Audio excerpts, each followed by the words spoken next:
Bienvenidos a La Universidad del Amor, el podcast donde exploramos los misterios, alegrías y desafíos del amor y las relaciones humanas. En este espacio te invitamos a un viaje inclusivo y enriquecedor.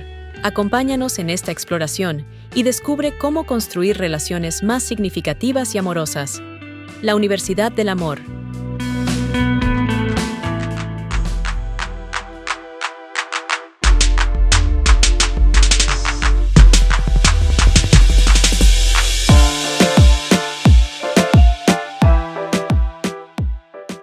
Bienvenidos a la Universidad del Amor. Ney Suárez y Alejandro Díaz están aquí para acompañarlos y darles, por supuesto, un muy buen recorrido en toda esta experiencia del amor.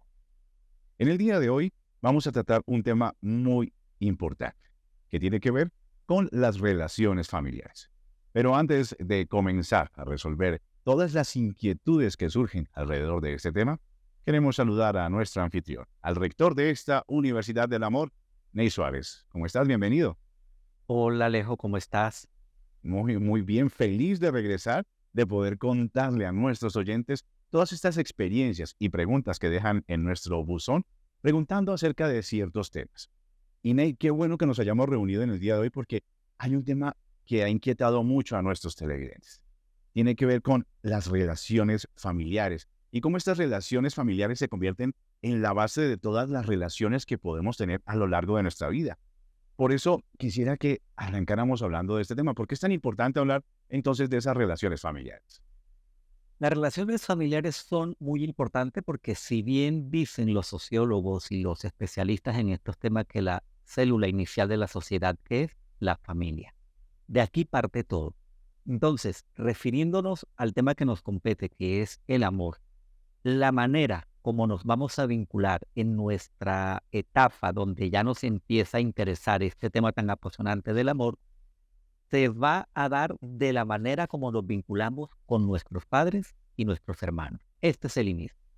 Si tuvimos una buena relación con papá y con mamá, vamos a tener una relación muy saludable en cuanto a lo que son nuestros vínculos amorosos. Y si tenemos una relación saludable con nuestros hermanos, vamos a tener unas relaciones sociales saludables. Entonces recordemos, papá, mamá, relaciones amorosas.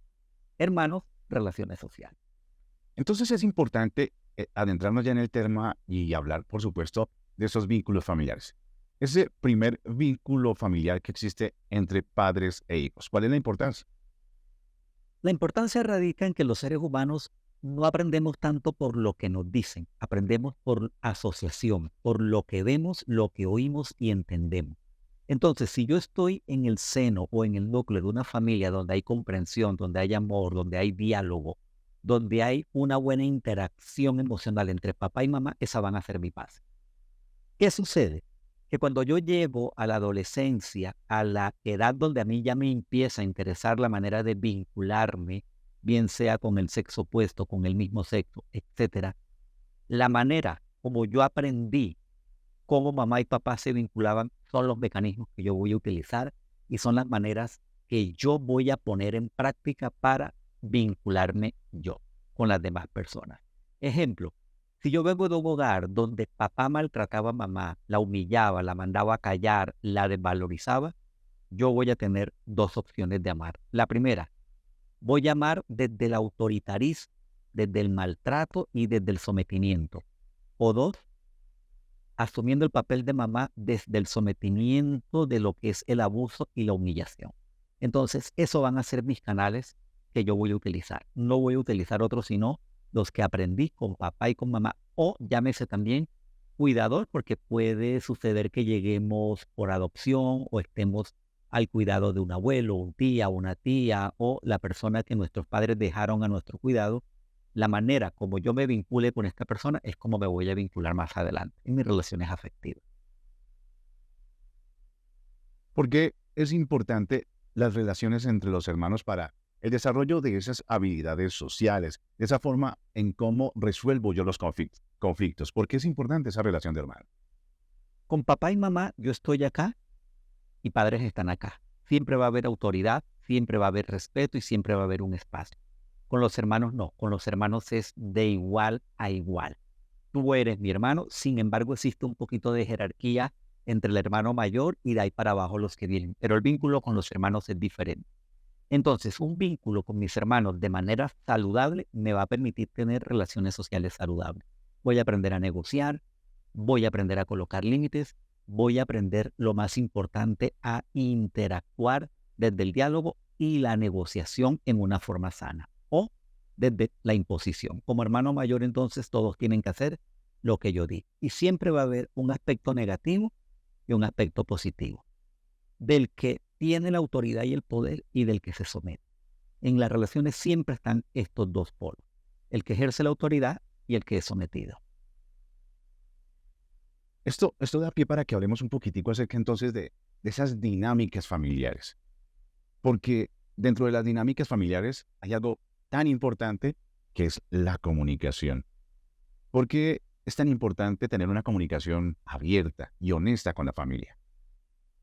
Los seres humanos por naturaleza somos seres sociables y la sociedad se empezó a establecer desde el momento que los seres humanos aprendimos a comunicarnos a través del lenguaje y del habla. Entonces, no podemos caer en algo tan dañino y que se dan todos los vínculos y es presumir o creer que yo creo lo que tú estás pensando. Y muchas veces esto con nuestros padres nos pasa. No, yo no le digo porque es que yo creo que mi papá ya lo debe intuir, o mi mamá también. No. Pero también este es un modelo comunicacional aprendido. Ejemplo, mamá y papá están discutiendo. Y mamá le dice a papá, ¿qué te pasa? Y él le dice, nada. ¿Estás bien? Sí, pero está raro. No. Entonces es una comunicación muy cerrada. Y resulta que los niños o adolescentes están aprendiendo ese modelo comunicacional. Y si yo lo expreso de manera clara, abierta y sobre todo de manera muy asertiva, voy a tener problemas. Porque la comunicación es la primera base en una relación después del amor. Si no hay comunicación, toda relación está condenada al fracaso o al caos. Con base en eso, entonces, ¿por qué no nos explicas un poquitico acerca de cómo es un ambiente de apoyo y seguridad en la familia, fomenta la autoestima y también desarrolla esa capacidad de formar relaciones? Es algo increíble, pero esto influye bastante. Los tiempos nos han ayudado. Voy a hablarte un poquito de mí.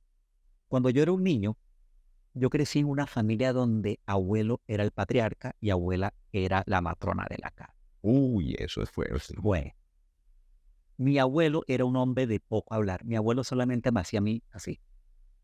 Ya. Ese gesto yo lo interpretaba, cállate, siéntate, muévete, tráeme. Ese era abuelo. Abuela, el gesto de ello era, cuando abuela me hacía este gesto, esa era una sentencia. No había diálogo, no había negociación. Nunca recuerdo yo en mi niñez que mi abuelo o mi abuela me hayan preguntado ¿cómo te sientes? Queremos dialogar. Y eso marcó cierta etapa de mi vida porque esos fueron los patrones con los que yo aprendí. Y por mucho tiempo, mira cómo es la vida. Yo señalaba mucho a mi abuelo de un hombre autoritativo. Y resulta que en mis momentos de reflexión y de buscar ayuda, entro yo a terapia y resulta que yo era una copia de mi abuelo. Mi actuar también era de una manera autoritaria y cuando yo empiezo a interiorizar me doy cuenta que yo también era de gestos, que yo quería que la gente me obedeciera haciéndole yo gestos. Entonces mira, cómo donde en una familia no se generó una comunicación abierta, sino de miedo, porque yo a mi abuelo le tenía miedo, copié el modelo de él y eso me estaba afectando a mí en mis vínculos. Entonces, vámonos ahora un poco más a la actualidad. Si te das cuenta en estos momentos, los adolescentes tienen una gama de recursos y una gama de habilidades de las cuales se puede hacer uso. En mis épocas, cuando algo no estaba bien, lo mandaban a uno, era que hablara con la monitora. Hoy, aquí nos llegan pacientes de adolescentes, 12, 13, 14 años, que ya tienen psicólogo, ya tienen un coach. Si la situación es muy compleja, hablan de un psiquiatra. En nuestra época el psicólogo era la chancla y la correa. y quedaba uno con los chakras alineados, como dicen. ¿Cuál diálogo? No, tenía se volvía el campeón de los 100 metros planos cuando salían con la chancla. Pero mi abuela era la campeona de tiro al blanco. Uy, sí. No fallaba. Esa chancleta tenía un GPA directico a donde ella quería. Entonces, mira cómo crece uno en la castración de la comunicación, y para las mujeres es todavía un poco más duro, porque se vuelven mujeres sumisas. Aprenden el rol de la sumisión, de que yo no expreso, de que yo no hablo. Entonces, ¿qué es lo mejor que podemos hacer? Crear un ambiente, sobre todo en la familia donde los niños están todavía en la niñez. Permitir un diálogo. ¿Cómo te sientes? Háblame, exprésame. Y esto es tan importante porque mira que muchos niños y niñas son violados, y por no haber una comunicación abierta, esas violaciones o esos abusos se guardan, se callan, y muchos adolescentes lo empiezan a mostrar en la época adulta, y esto hace muchísimo daño. ¿Pero por qué? Porque en la familia nunca se estableció un diálogo, y muchísimo menos hablar de cuestiones de sexualidad, porque eso era un tabú. De eso no se habla. Wow. Es increíble cómo estas relaciones y estas dinámicas familiares algo disfuncionales, que parece ser un chiste cuando decimos que abuela nos corría y el abuelo nos daba rejo, pero esto genera cosas negativas. ¿Cómo afecta esto entonces nuestras relaciones futuras, estas relaciones disfuncionales y negativas que vivíamos en familia? Te reitero, yo copié el modelo de mi abuelo. Yo lo criticaba, pero cuando entro a terapia me doy cuenta que yo era igual que él. Un hombre que quería ser autoritario, y con esa autoridad yo le cerraba el diálogo a la otra persona porque siempre yo me creía que yo estaba en la razón y que se tenía que hacer lo que yo decía. Cuando yo entiendo que ese fue un proceso de aprendizaje, que me tocó reaprender, desmontarlo y entender que en el diálogo está la resolución de los conflictos, y que yo no puedo ni debo, y esto lo digo para todos los que nos están viendo, nunca podemos creer que tenemos autoridad o poder sobre otra persona. Jamás y nunca. Ni siquiera los padres con los hijos. Hay un respeto, hay una disciplina, hay un hilo conductor, pero nunca mostrarse como un padre con absoluto poder sobre los hijos, porque esto nunca termina bien. Hoy por hoy se ve reflejado en hombres que a las mujeres las miran como un objeto, las humillan, las utilizan, las menosprecian, pero ese es el modelo que se vino aprendiendo. Entonces, como eso ha sido tan aprendido, ¿cómo hacemos entonces para solucionar estos conflictos familiares? ¿Cuáles son esas técnicas para abordar y, por supuesto, aún mucho mejor para superar esos conflictos familiares? ¿Cuáles son esas técnicas? Número 1, reunión. Reunirnos, papá, mamá, hijos, y poner un tema en común donde empecemos a perder ese miedo y podamos dialogar. Ejemplo, buscar un tema que a la familia en común le guste. Un partido de fútbol, algo en la familia que sea trascendente, el cumpleaños de la abuela, el cumpleaños del abuelo, y buscar la manera que todos vayan interactuando. Y ahí se van bajando un poco esas fronteras de que usted no habla, de que usted no opina. Generar esa comunicación, ¿ya? Otra manera, hacer didácticas o juegos. Vamos a jugar al parqué, vamos a jugar al dominó. Generar integración. Lastimosamente, hoy nos estamos enfrentando a un fenómeno muy fuerte, y aquí hablamos de todo un poquito, las tecnologías modernas. Es tan triste ver muchas familias en los restaurantes sentados, papá, mamá, hijo, y cada uno con un celular en la mano. No hay comunicación. Incluso en mis terapias he tenido pacientes que me han dicho, no, yo me comunico mejor con mi mamá o con mi papá a través del... Me fluye más. Un emoji puede expresar mucho más que una palabra. Una cara de enojo dice, estoy enojado. Pero, ¿por qué estoy enojado? ¿Qué produce ese enojo? Un diablito morado, que para muchas personas es algo de carácter sexual, para otras personas es algo de carácter morboso. Y yo, con la edad que tengo, hasta hace poquito lo descubrí, y yo mandaba diablitos morados. Yo lo mandaba, pero mira que yo lo mandaba era como algo de picardía, como algo de ser pícaro, pero no con el contexto que tiene un diablito morado, que es algo de una sugerencia de índole sexual. Es muy amplia. Muy amplia. Entonces, ¿qué pasa? La comunicación tiene que ser muy, muy verbal. Los grandes estudiosos que hablan que el ser humano tenemos unos porcentajes donde a la comunicación no verbal le dan un 70 y algo, y a la comunicación verbal le dan el porcentaje más pequeño, aquí yo difiero mucho. Yo difiero muchísimo, porque tendría yo que estar sentado con una persona que sepa leerme en mis movimientos, gestos, pero papá y mamá no toman cursos para leer mis movimientos y mis Total. gestos. Papá, mamá y el resto del mundo en el común, ¿qué captan? Lo que yo digo, cómo lo digo, en el tono que lo digo y que quiero expresar. Una misma frase dicha en distintas formas y contextos puede dar a entender muchísimas cosas. Entonces, el diálogo es lo más importante. Y número 3, cuando ya hemos hecho estos ejercicios de generar integración, generar espacios seguros. Generalmente en una familia las niñas tienden a ser más cercanas con mamá para hablar ciertos temas cuando es su primera menstruación, cuando se están enamorando, cuando un niño le llama la atención. Y los niños generalmente tienen un poco más de afinidad con papá para hablar de su sexualidad y de su gusto. Entonces, generar ese espacio. Este también es un tema donde se difiere mucho. Yo por lo menos soy de los que digo que mamá debe ser amiga, sin perder el rol de madre. Para muchos terapeutas y psicólogos dicen que un padre nunca debe mostrarle a su hijo que es un amigo, pero resulta que yo me abro, resulta que yo soy totalmente abierto y honesto ¿con quién? Con una amiga. ¿Y qué sucede? Que cuando a uno le pasan cosas, primero se enteran los de afuera que papá y mamá. Y hay muchas cosas de las cuales uno se entera de la vida, del transcurso y evolución de la vida, a través de los amigos, desafortunadamente. A través, como dicen, ¿por qué tengo que enterarme a través de terceros o de gente de la calle y no directamente de ti? ¿Pero por qué? Porque nunca se propició, nunca se generó esa confianza de hábleme con la verdad, que no importa lo que pase, lo vamos a solucionar. Ese es un buen paso. Y el primero, hábleme con la verdad. Dígame lo que me tiene que decir para buscar soluciones. Ahora, aquí, bueno, es que esto es un tema muy amplio, demasiado amplio, porque cuando pedimos que nos hablen con la verdad, imagínate que hay un patrón escondido y desde niños los seres humanos aprendemos a mentir, Uy, y que nos los instaura papá y mamá para mentir. Y después papá y mamá pretenden que no mintamos, que no echemos mentiras. vienen a mi mente recuerdos de golpean en la puerta, diga que no estoy.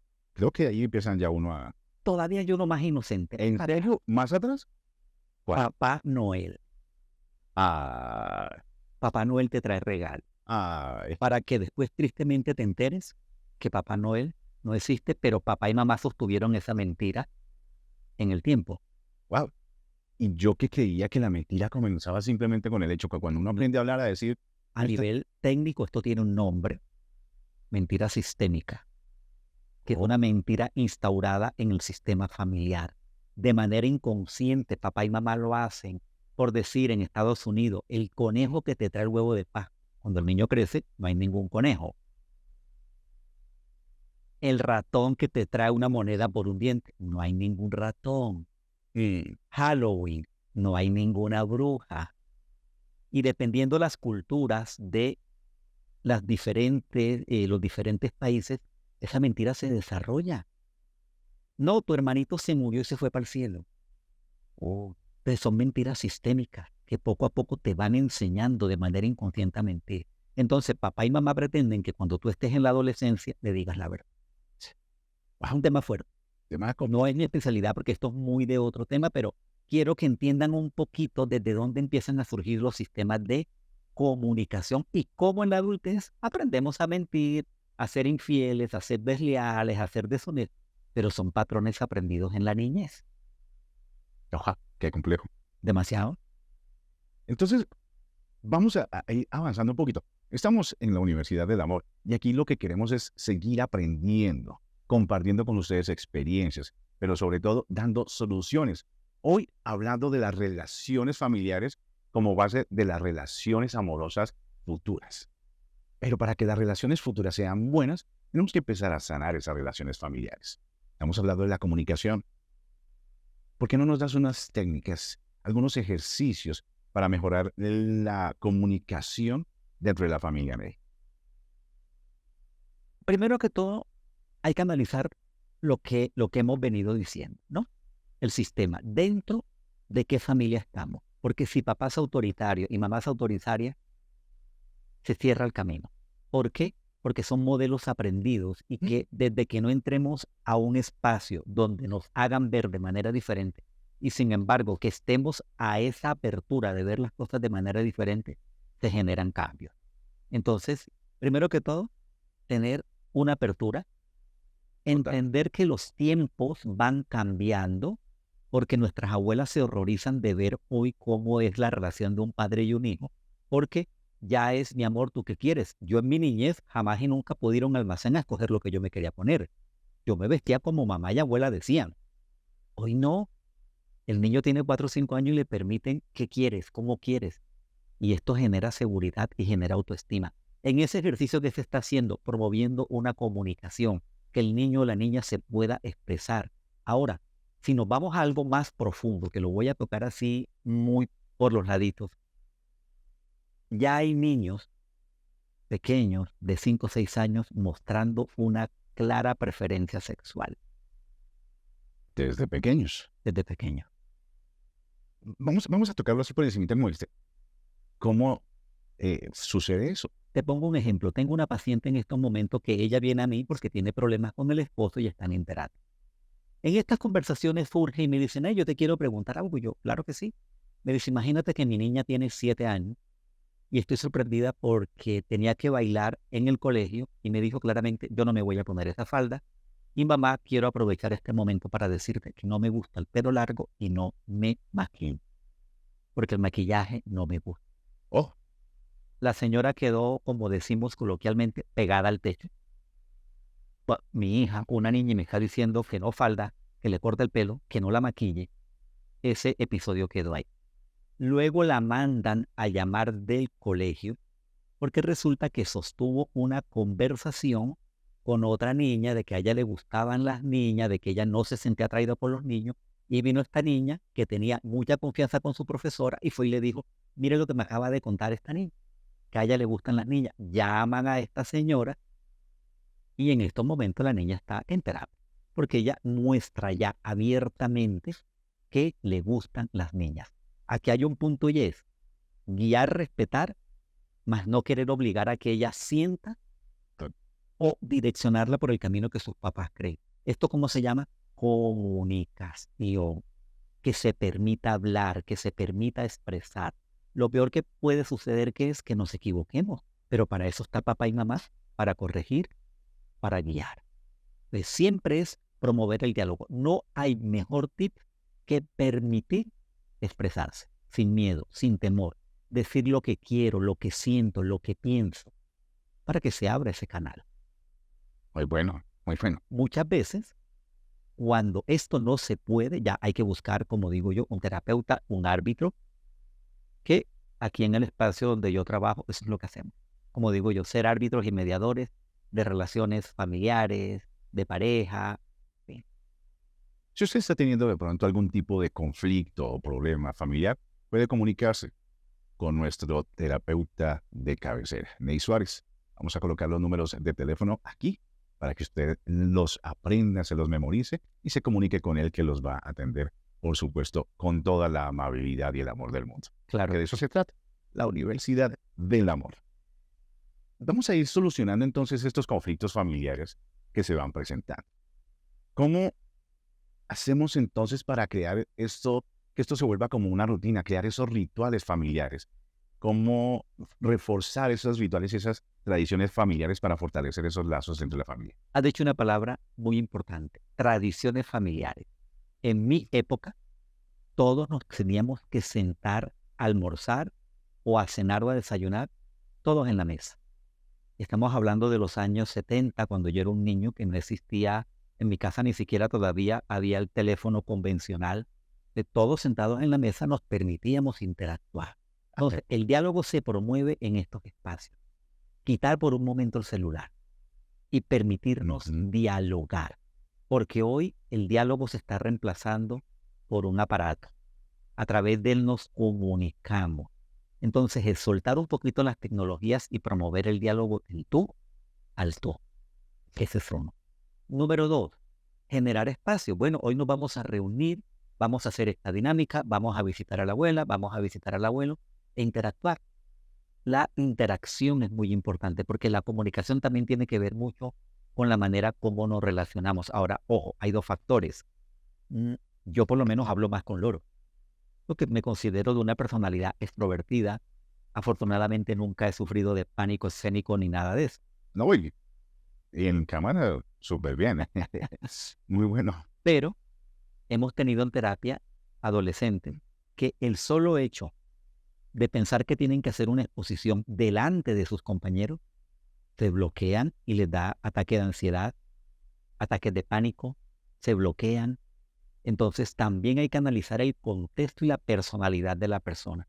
Porque si una mamá tiene un niño que es introvertido, hay que entender que es introvertido y no esperar que ese niño tenga la capacidad de comunicarse, porque no va a ser así. Ojo, no hay que confundir también un niño introvertido con un niño que de un momento a otro adquirió una actitud de cerrarse, de apagarse y de no hablar. Eso es un indicador que ese niño puede estar siendo abusado o maltratado. Wow, wow. Y hay muchos signos que, por supuesto, iremos identificando a partir de todo lo que vamos haciendo en esta universidad. Claro, acá vamos a tener como invitado a un psicólogo con el que vamos a profundizar mucho más en esos temas, y él es especialista en niños y adolescentes. Como ustedes lo ven, a Ney le encanta empezar a dar adelantos. Ney, ¿cómo vamos con los secretos? Si es algo que vamos a hacer, por supuesto lo vamos a hacer, pero pues estábamos esperando el momento para... Ney, esto de guardar secretos... Pero no, mira lo siguiente, esto tiene una razón de ser.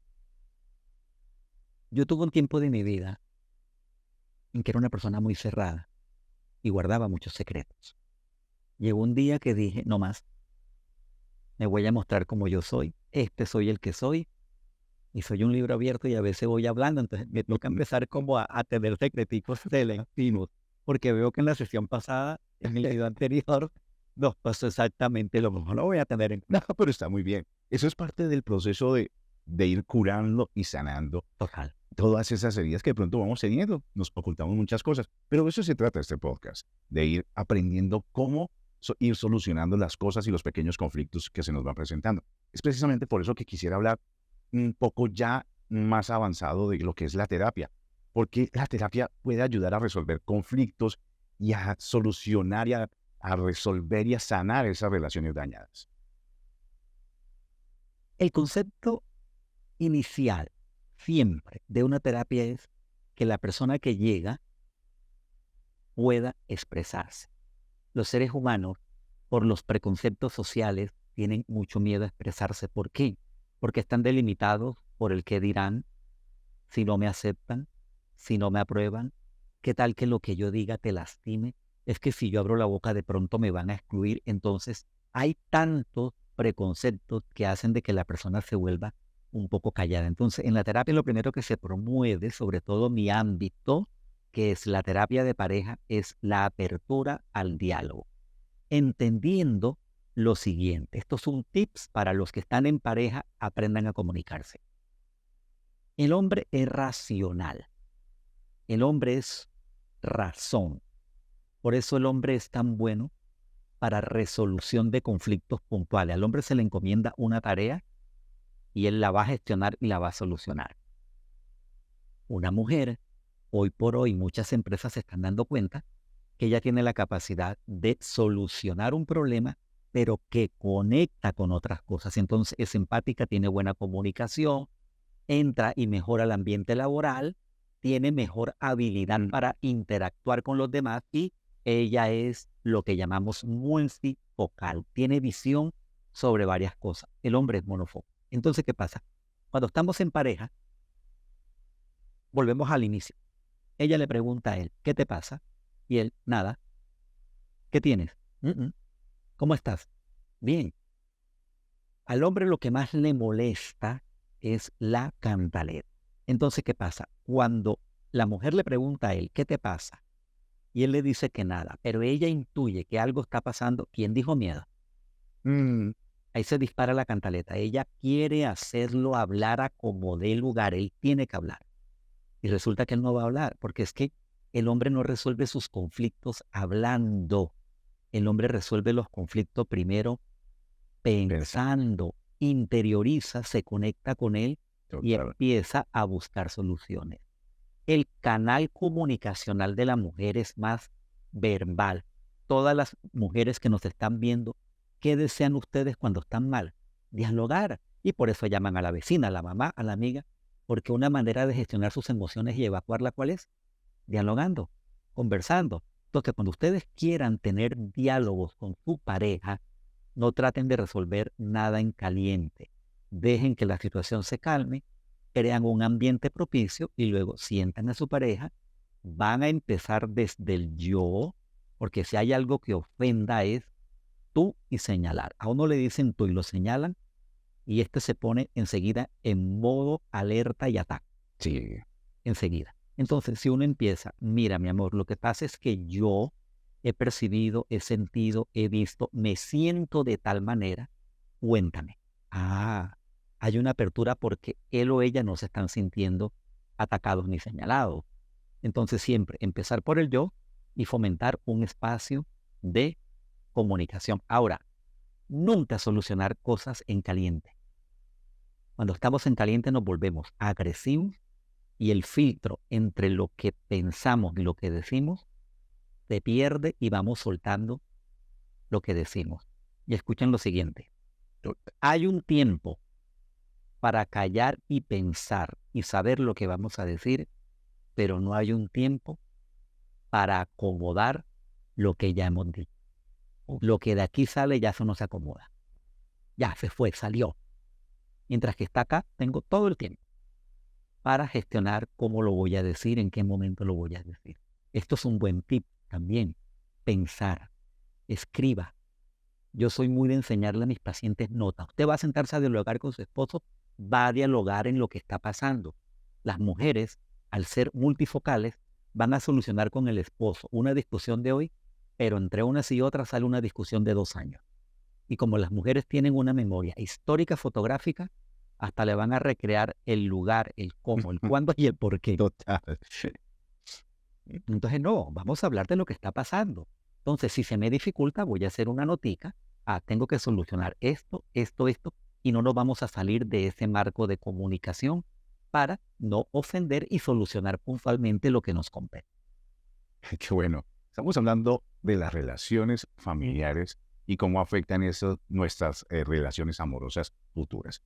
Por eso, ya casi llegando hacia el final de nuestro podcast en el día de hoy, quisiera que habláramos acerca de la importancia que tiene la autorreflexión en la sanación de las heridas familiares y, por supuesto, el impacto que esto tiene en las relaciones amorosas. Yo tengo un dicho muy personal y es, nadie tiene la culpa de tus heridas, y mucho menos de que tú vayas sangrando sobre las demás personas. Ejemplo, vuelvo y me pongo yo, vengo de un abuelo autoritario. Eso no es culpa de nadie. Eso me tenía yo que apersonar de eso y gestionarlo yo, y ese dolor que a mí me causaba no andar sangrando sobre las demás personas. Entonces, lo primero es un diálogo interno, sentarme con papel en mano, analizar cómo fue mi crianza. Y aquí nos conectamos con algo que se llaman las heridas de la niñez. Fui rechazado, fui abandonado, fui humillado, sufrí injusticia. Esto marca. Cuando uno está de niño y mamá se tiene que ir a trabajar porque es mamá soltera, nuestro niño no entiende que mamá se va y me deja porque tiene que trabajar. Mi niño interno está grabando, mamá me abandona. Cuando estamos en la adultez, ¿esto cómo se refleja? En personas codependientes. Nos volvemos una garrapata con la pareja. ¿Por qué? Porque vuelve desde el inconsciente profundo el miedo a que me abandonen. Entonces, soy de esas personas que quiero hacer todo, que quiero estar todo el tiempo con mi pareja, que todo es con mi pareja, y se puede confundir con amor, ¿no? El amor no es asfixiar. No me aprietes tanto que me ahogas. Suéltame un poquito, déjame respirar, perdonen la analogía. Entonces, miren cómo pequeños detalles de la niñez se reflejan en nuestra adultez. Vámonos con otro tip. Mamá, tengo miedo. Mamá pasa al niño para la cama y acostumbra al niño a dormir con él.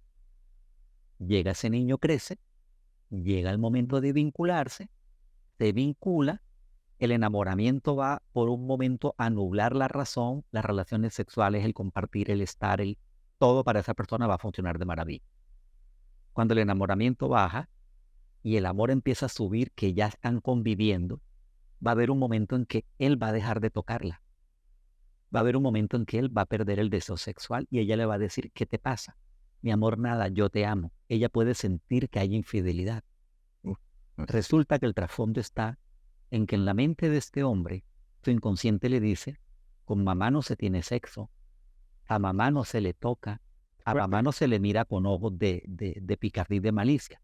Entonces, su inconsciente va a proyectar sobre su pareja eso que él aprendió. Y ahí hay ya un problema de comunicación en la pareja.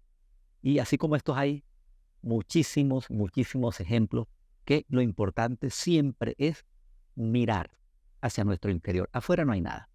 Y ser lo suficientemente, pero es en una conciencia absoluta de decir, ok, yo crecí en un hogar donde hubo esto, me maltrataron, tuve un abuso, fui humillado. Para yo decir, ok, tengo heridas y buscar ayuda. Hay muchas personas que dicen, el tiempo todo lo cura. Y yo digo, no, el tiempo todo lo pudre. Herida que no se trabaja, cicatriz en falso, pero por debajo se va pudriendo. Y llega alguien inocente que no tiene la culpa de tu dolor, y como así es la vida, te va a meter el dedo en esa herida y te va a hacer sangrar. Y como a ti te duele, te le vas a venir encima a esa persona, cuando esta persona, que generalmente en más del 90% es nuestra pareja, no tiene la culpa.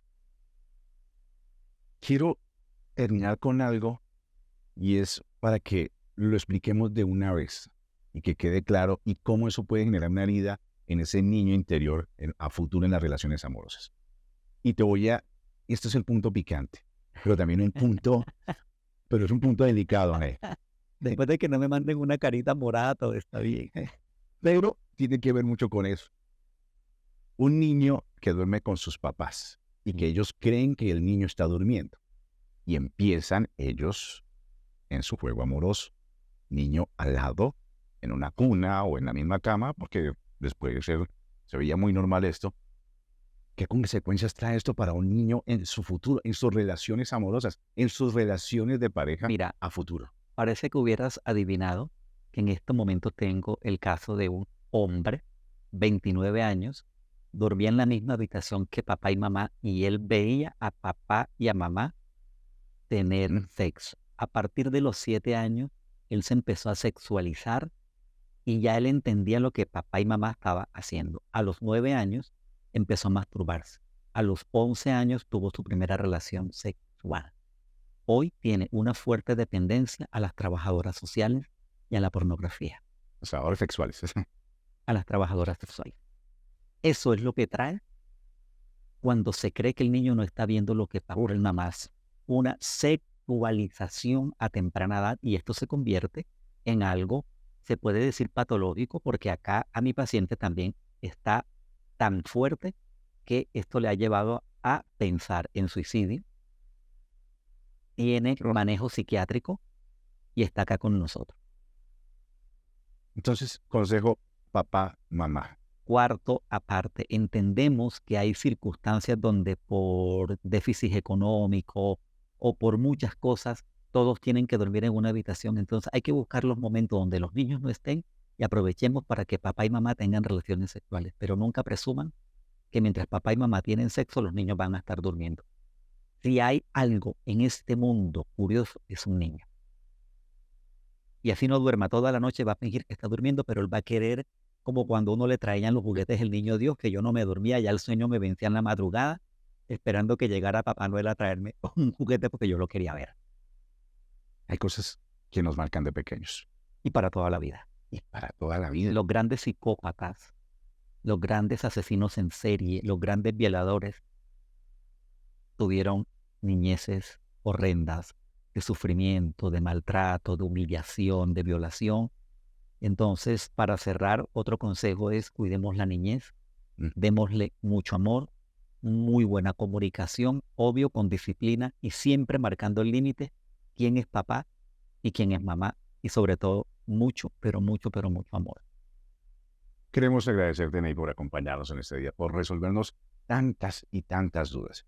Si usted tiene alguna duda en especial, no se preocupe, déjela ahí en la caja de comentarios que por supuesto las estaremos leyendo y estaremos dando solución a esas inquietudes que a usted tanto le aquejan.